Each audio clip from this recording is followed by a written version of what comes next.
Hi guys, welcome to the channel of Love Story Time. Okay, we are reading How to Raise Your Own Salary by Napoleon Hill. We are on chapter 10, Learn from Defeat. Okay, but let's first just read this little quote that's here. The most beneficial of all prayers are those we offer as an expression of gratitude for the blessings we already have. Okay, Learn from Defeat, chapter 10. Two important facts of life stand out boldly. One is the fact that the circumstances of life are such that everyone, inevitably, is overtaken by defeat in many different ways at one time or another. The other is the fact that every adversity carries with it the seed of an equivalent benefit. Search where you will, but you cannot find a single exception to either of these circumstances, either in your own experience or in the experience of others.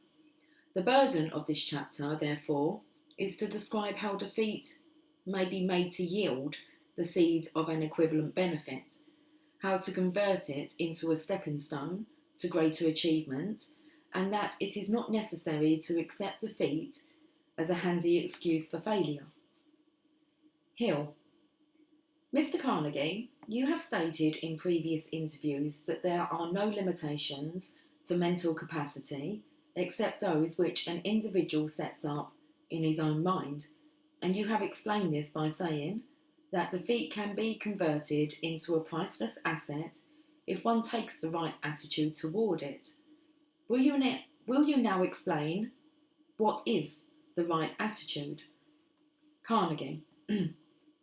First of all, let me say that the right attitude toward defeat is that which refuses to accept it as anything more than temporary, and this is an attitude that one can best maintain by so developing his willpower that he looks upon defeat as a challenge to test his mettle. That challenge should be accepted as a signal that has been deliberately hoisted to inform him that his plans need mending.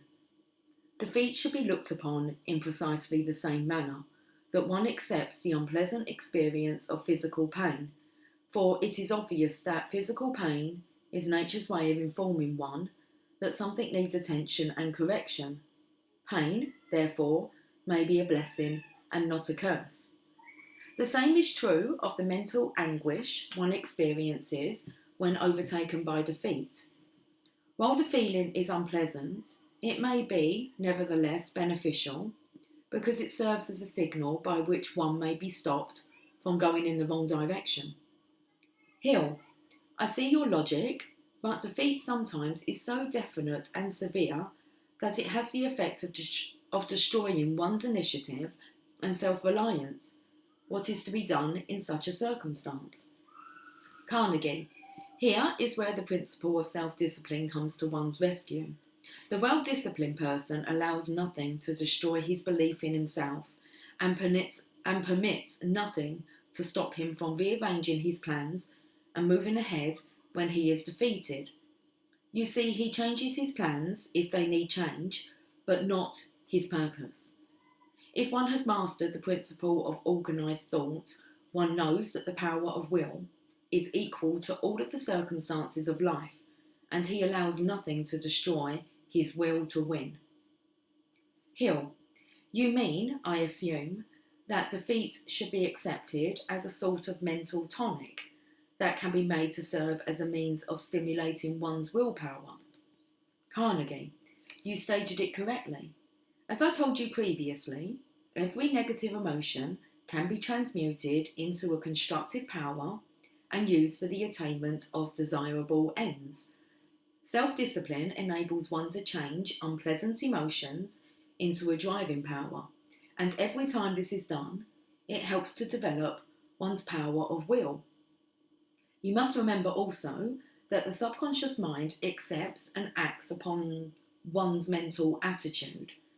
If defeat is accepted as permanent, instead of being regarded as a mere stimulant to greater action, the subconscious mind acts accordingly and makes it permanent.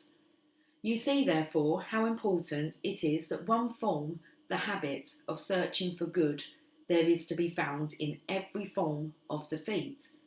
This procedure becomes the finest sort of training of the willpower and serves, at the same time, to bring the subconscious mind into action in one's behalf. Hill: yes, of course, you mean that the subconscious mind carries out one's mental attitude to its logical conclusion, regardless of the nature of the circumstance which brings it into action. Carnegie: yes, but you have hardly stated the matter fully. The subconscious mind responds always to the dominating thoughts in one's mind. Moreover, it gets into the habit of acting quickly on the thoughts which are repeated most often. For example, if one falls into the habit of accepting defeat as a negative circumstance, the subconscious mind makes the same mistake and forms similar habits. That is why I stress the importance of controlled habits. One's mental attitude towards defeat becomes, eventually, a habit, and this is one habit that must be controlled if one is to acquire the ability to make defeat an asset instead of a liability. You have no doubts in men and women who by their immediate reactions seem to automatically accept defeat and who thus become confined pessimists. Hill: I see what you mean. The seed of an equivalent benefit that is to be found in every adversity consists in the opportunity one has to use the experience as a means of developing his willpower by accepting it as a mental stimulant to greater action. Is that your idea, Mr. Carnegie?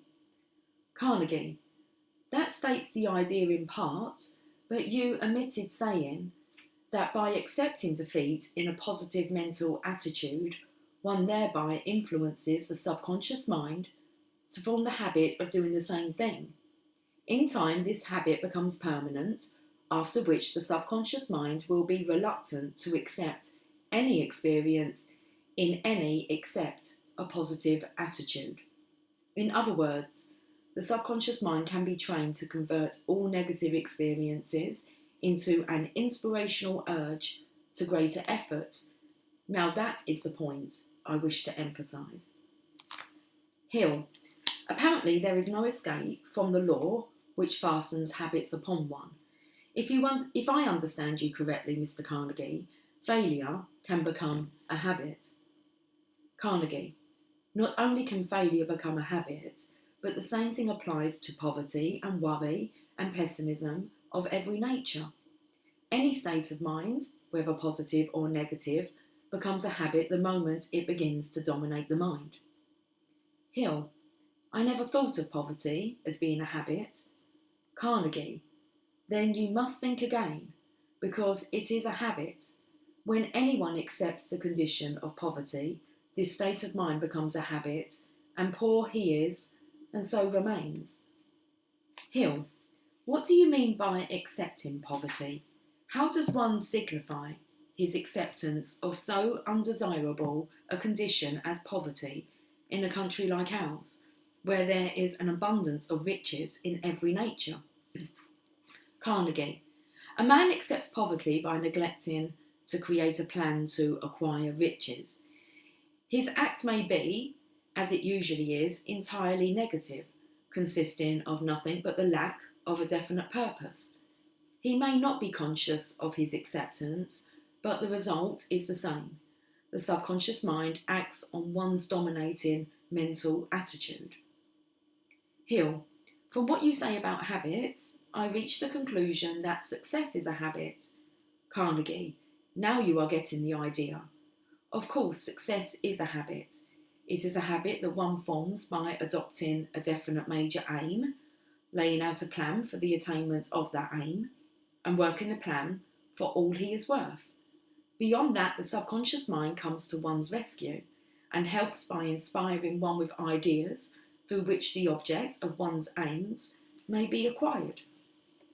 Hill: is it true then that one who is born in an environment of poverty, where he sees nothing but poverty, hears nothing talked of but poverty, and associates daily with those who have accepted poverty, has two strikes on him to begin with? Carnegie: that's precisely right, But do not assume that there is nothing one can do about such a circumstance, for it is a well-established fact that most of the successful people of America began under just such a condition as you have described. Hill. What is one going to do to master a condition which brings the majority of the children into the world in an environment of poverty in a country like ours, where there is plenty for everyone? Is there not a responsibility resting upon someone to help correct such a condition? Are helpless children to be left to their own fates merely because they selected the wrong environment in which to be born? Carnegie.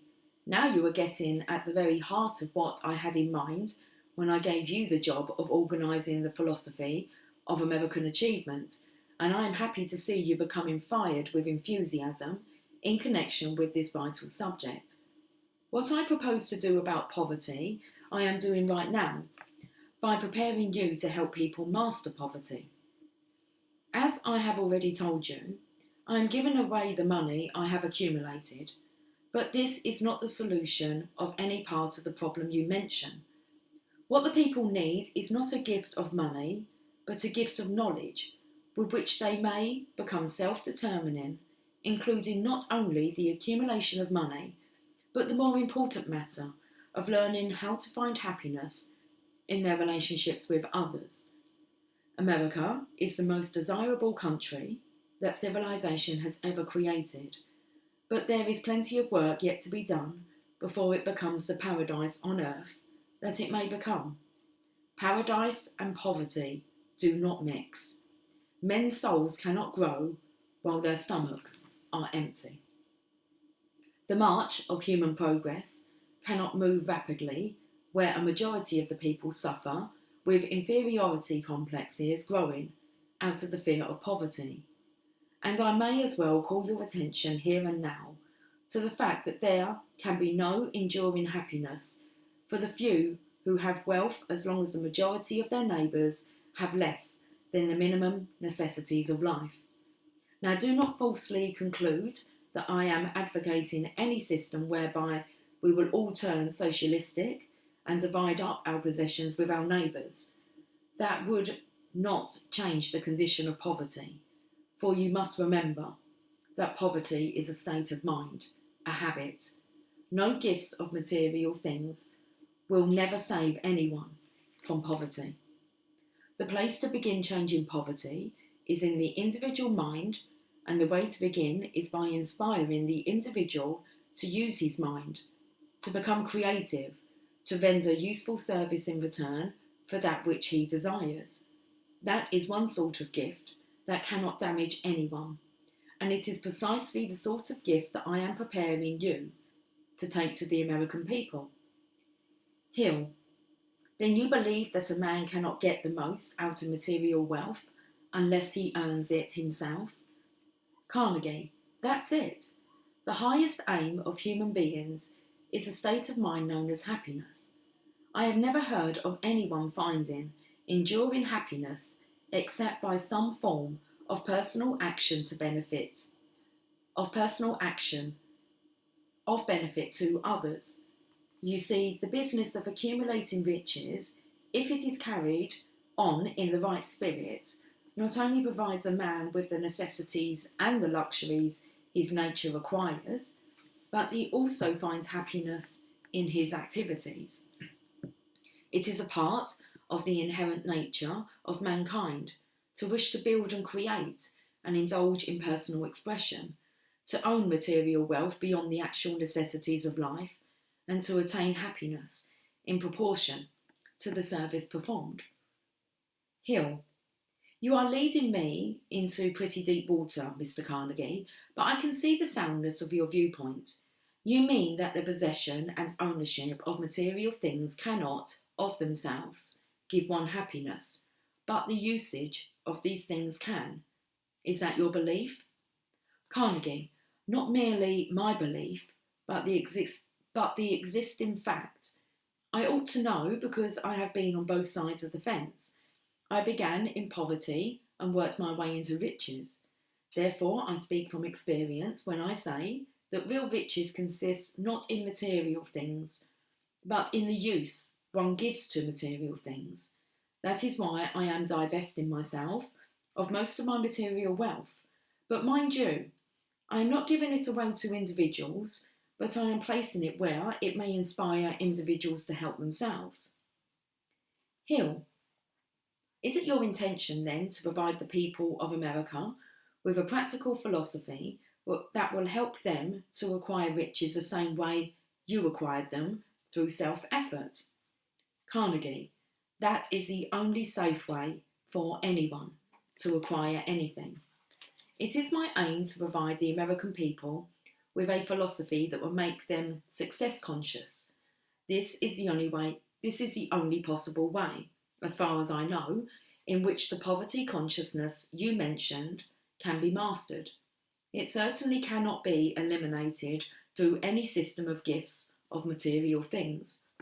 That sort of system would only soften the people and make them more dependent.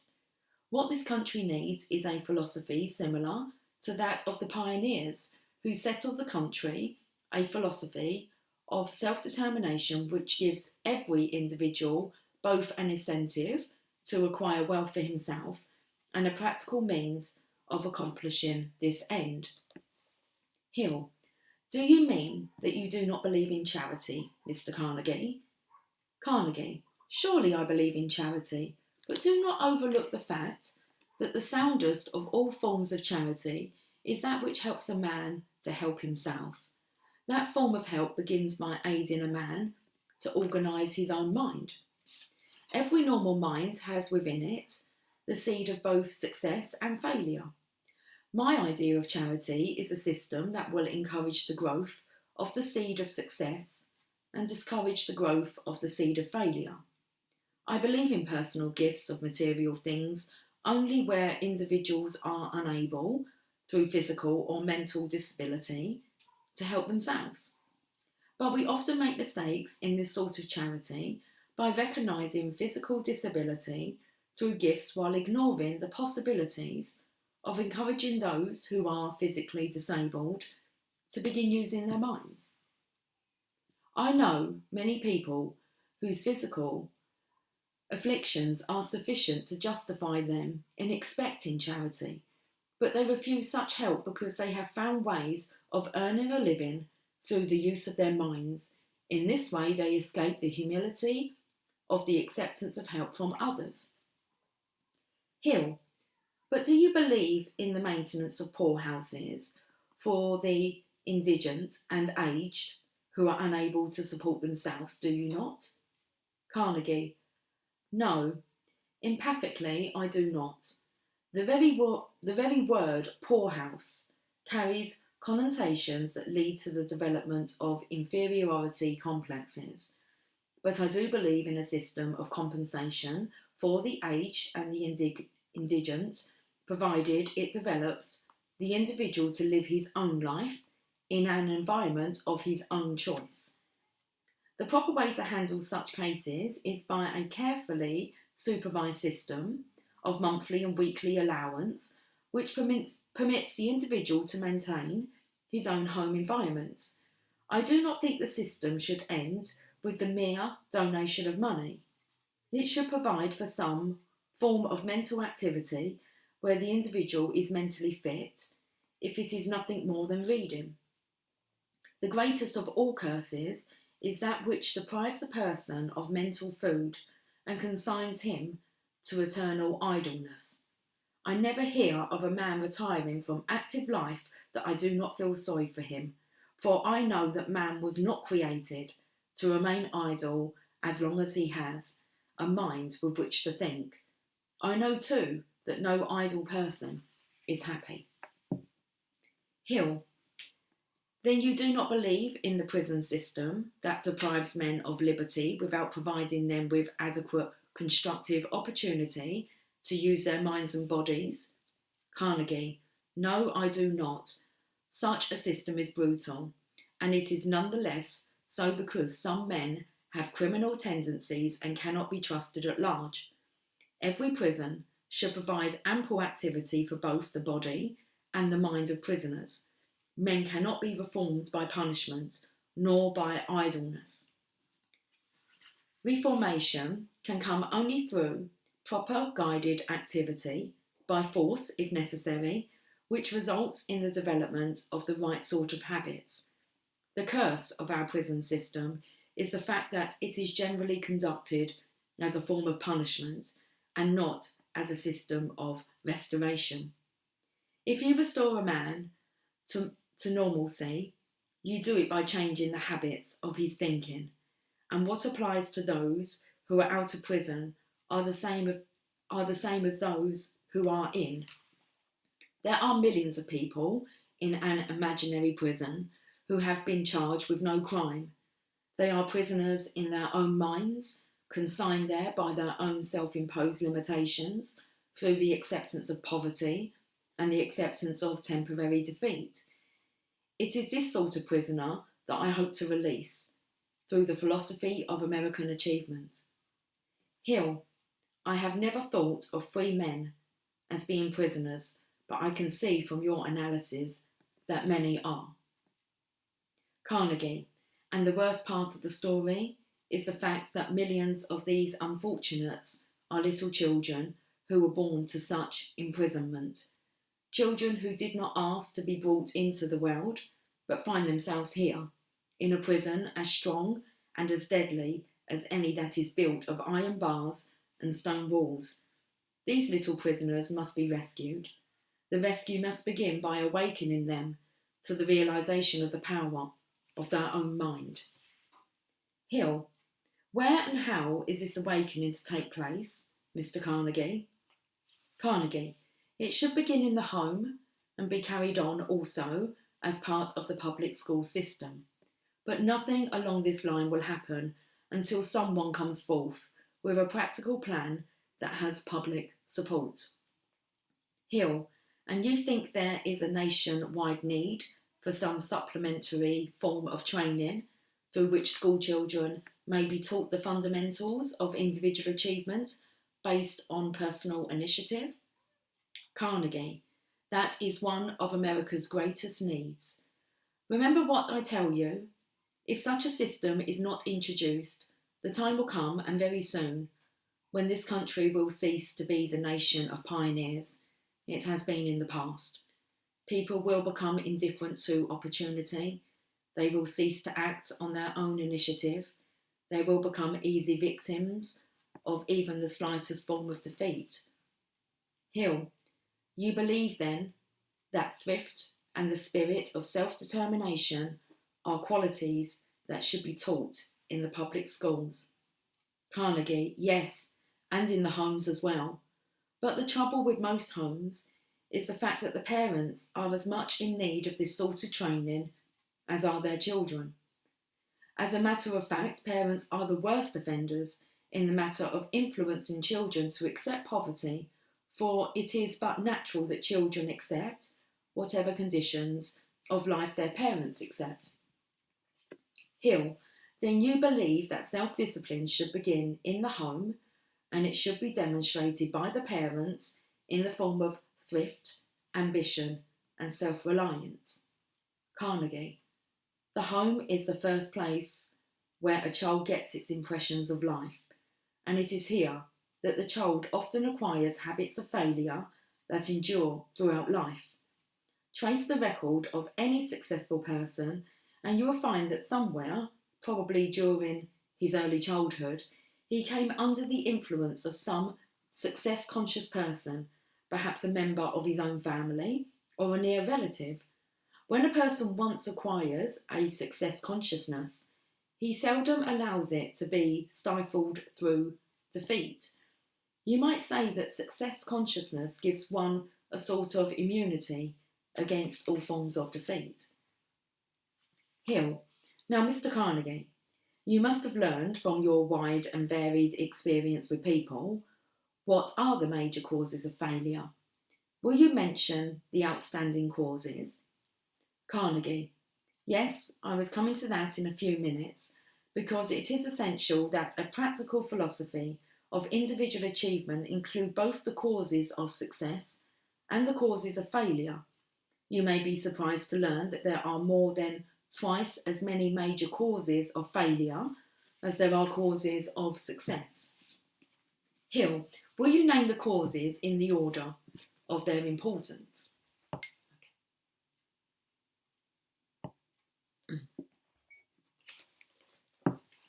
Carnegie, that would not be practical. Okay, so Hill asked, will you name the causes in the order of their importance? Carnegie, that would not be practical, but I will name some of them and place at the head of the list the most common of all causes of failure. Number 1, the habit of drifting through life without a definite major purpose. This is one of the key causes of failure in that it leads to other causes of failure. Number 2, unfavourable, physical, hereditary foundation at birth. Incidentally, this is the only cause of failure that is not subject to elimination, and even this can be bridged through the principle of the mastermind. Number 3, the habit of meddlesome curiosity concerning other people's affairs through which time and energy are wasted. Number 4, inadequate preparation for the work in which one engages, especially inadequate schooling. Number 5, lack of self-discipline, generally manifesting itself through excess in eating, drinking, intoxicating beverages and sex. As Jasper's eating. Okay. So, number 5, lack of discipline, generally manifesting itself through excesses in eating, drinking, intoxicating beverages and sex. Number 6, indifference towards opportunities for self-advancement. Number 7, lack of ambition to aim above mediocrity. Number 8, ill health, often due to wrong thinking, improper diet and exercise. Number 9, unfavourable environmental influences during early childhood. Number 10, lack of persistence in carrying through to a finish that which one starts, due in the main to a lack of a definite purpose and self-discipline. Number 11, the habit of maintaining a negative mental attitude in connection with life generally. Number 12, lack of control over the emotions through controlled habits. 13, the desire for something for nothing, usually expressed through gambling and more offensive habits of dishonesty. Number 14, indecision and indefiniteness. Number 15, one or more of the 7 basic fears. 1, poverty. 2, criticism. 3, ill health. 4, loss of love. 5, old age. 6, loss of liberty. And 7, death. Number 16, wrong selection of a mate in marriage. Number 17, overcaution in business and occupational relationships. Number 18, excess tendency toward chance. 19, wrong choice of associates in business or occupational work. 20, wrong choice of a vocation or total neglect to make a choice.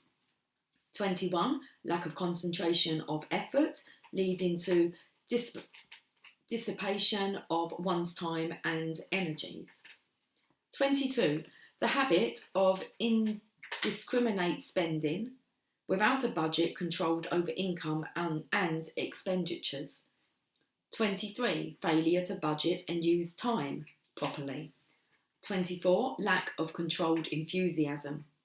25, intolerance, a closed mind based particularly on ignorance or prejudice in a connection with religion, politics and economics.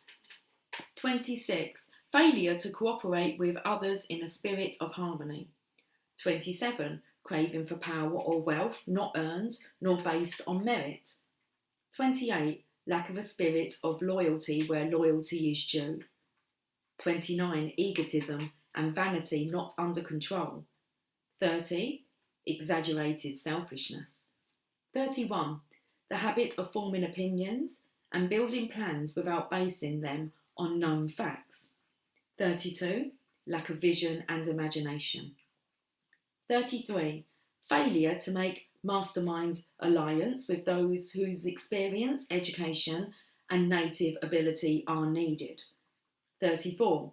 Failure to recognise the existence of and the means of adapting oneself to the forces of infinite intelligence. 35. Profanity of speech, reflecting, as it does, evidence of an unclean and undisciplined mind with an inadequate vocabulary.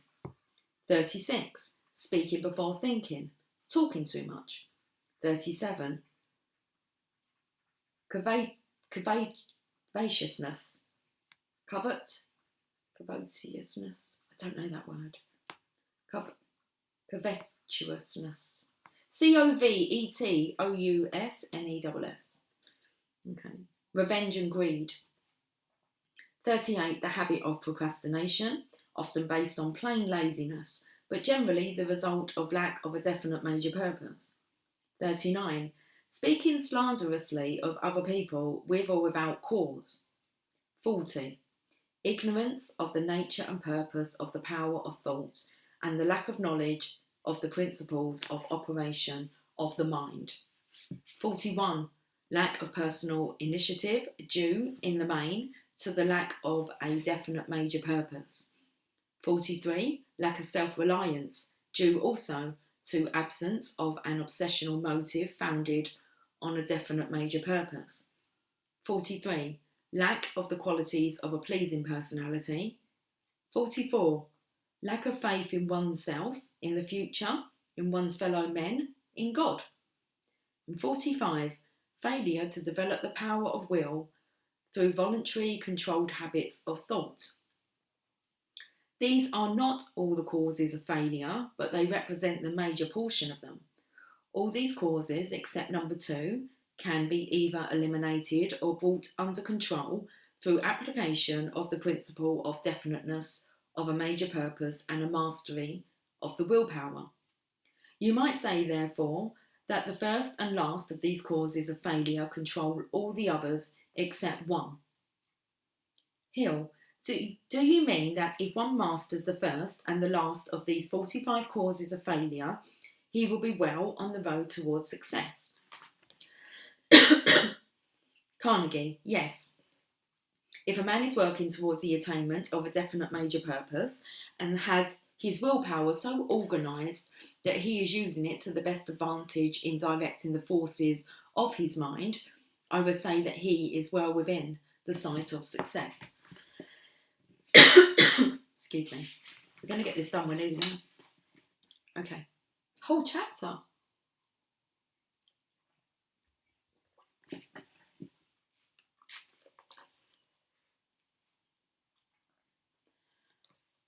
Hill. But these 2 principles alone are not sufficient to save a man from defeat, are they, Mr. Carnegie? Carnegie, no, but they are sufficient to enable him to make a comeback and go ahead with his plans. As I have stated, self-discipline means that a man will not accept any circumstance of defeat as being more than a temporary experience which serves as a challenge to greater effort. Hill. Suppose the defeat is of a nature that is serious. Hill. Suppose that the defeat is of a nature that it seriously impairs a man's use of his physical body. Such, for example, as the loss of his legs, his hands, or a stroke or paralysis which limits or deprives him entirely of the use of his physical body. Wouldn't that seriously handicap one? Carnegie, to be sure, it would handicap one, but it need not necessarily be accepted as permanent defeat. Some of the most successful men the world has ever known attained their greatest success after having been physically afflicted. Here again, let me remind you that the mastermind principle is sufficient to provide a man with every sort of knowledge that is available to mankind, and it can be used to take the place of all physical effort. Hill. Then if a man fails to apply the mastermind principle, he may be defeated because of his own neglect, since there is a remedy available to him. Carnegie, you have the idea correctly. The mastermind principle can be used as a substitute for everything, save only the use of the brain. As long as a man can think, he can use this principle, and it sometimes happens that men do not discover the possibilities of their own minds until they are deprived of the use of some essential portion of their physical body. In such cases, it may be generally said that their physical handicap becomes a blessing in disguise. I know a blind man who is one of the most successful teachers of music in the United States, if not in the entire world. Before he was overtaken by this affliction, he earned only a modest living as the member of an orchestra. His affliction had the effect of introducing him to a wider field of opportunity with a much greater financial income. Helen Keller used her affliction to make her one of America's great women. Helen Keller has proved that the loss of two of the most important of the five senses need not necessarily condemn one to failure. Through the use of her willpower, she has very definitely bridged both of her physical impairments. With the aid of the mastermind principle, she is rendering useful service by teaching the whole world the needed lesson that the mind need not remain imprisoned, even though the physical body be greatly impaired. Beethoven made a similar demonstration. Sometimes the loss of physical qualities only tends to strengthen one's mental qualities, and I have yet to know of the first man who attained great success without having met and mastered great difficulties in the form of temporary defeat. Every time a man rises from defeat, he becomes mentally and spiritually stronger. Thus, in time, one may actually find himself his true inner self through temporary defeat. And that ends chapter 10. Let's end with this little quote. Two kinds of people never get ahead. Those who do only, which they... I do apologise. I'm getting a bit tongue-tied now. Okay. Two kinds of people never get ahead. Those who do only that which they are told to do, and those who will not do what they are told to do. Okay, guys. Let's leave it there, and I will catch up with you guys on our next session. Okay, take care. Much love. Bye for now.